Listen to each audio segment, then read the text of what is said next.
Сәлем достар, егерде ең танымал Қытай сайтын тегін үйренгілеріңіз келсе, менің каналыма тіркеліп лайк қоса кетіңіздер.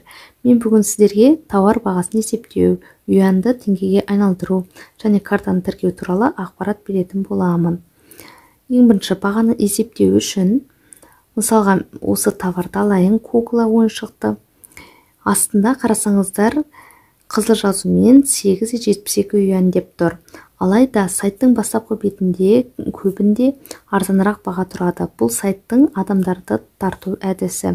Сол үшін товардың түрін, размерін барлығын таңдағаннан кейін ең астында шығатын бағаға мән береміз. Таңдадым.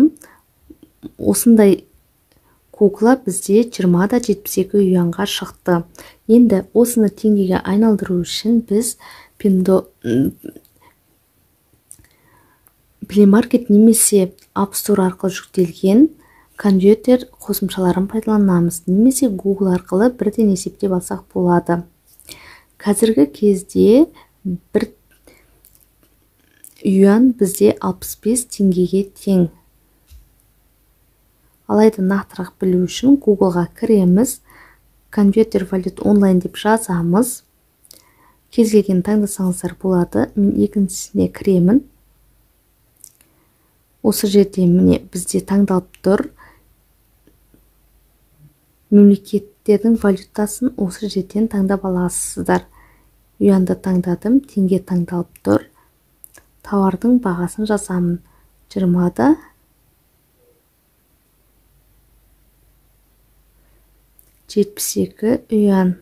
Бұл бізде 1366 теңгеге шықты. Сондай-ақ тауардың нақты бағасына картаның, яғни банктың комиссиясы қосылады. Ол 1-2 юаньді құрайды. Енді төлемге өтеміз. Төлемге өткен кезде сізде үй-шат жоқ, басқа төлем әдісін таңдаңыз деп тұр.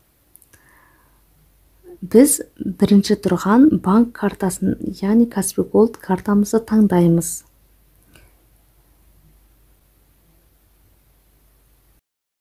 Бізде енді оплата жасалу үшін картаны тіркеп алуымыз қажет.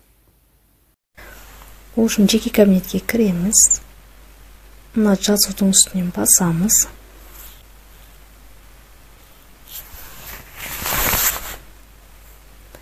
Басқан кезде осындай терезе шығады. Бізде ең үстінде тұрған ол Қытайдың банктерінің атаулары. Бізге ол қажеті жоқ. Ең астына Visa карт дегенге түсеміз.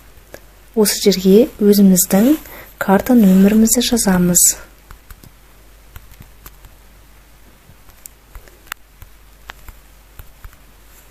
Сохраните демін. Енді осындай терезе ашылады. Бірінші жолға өзіміздің картадағы аты жөнімізді енгіземіз. Екінші жолға картаның жарамдылық мерзімі кетеді.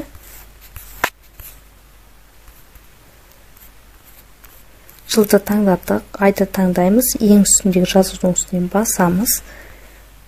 Үшінші жолға картаның артындағы 3 цифрлы санды жазамыз. Яғни құпия кодты. Сохраните деміз. Енді осыны терезе ашылған кезде өзіңіз бір пароль ойлап табуыңыз керек. Ол парольді ұмытпаңыз. Бір жерге түртіп жазып қойыңыз.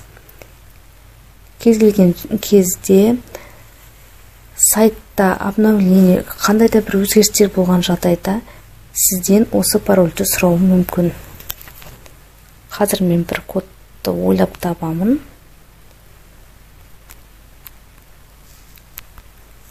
Жаздым. Қайтадан қайталаймын.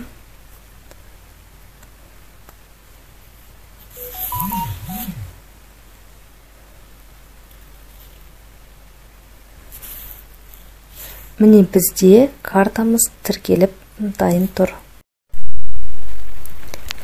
Енді жеке кабинетке өтетін болсақ, профильде телефонның астында бізде Visa карт белгісі пайда болды. бұл картамыздың тіркелгендігін білдіреді.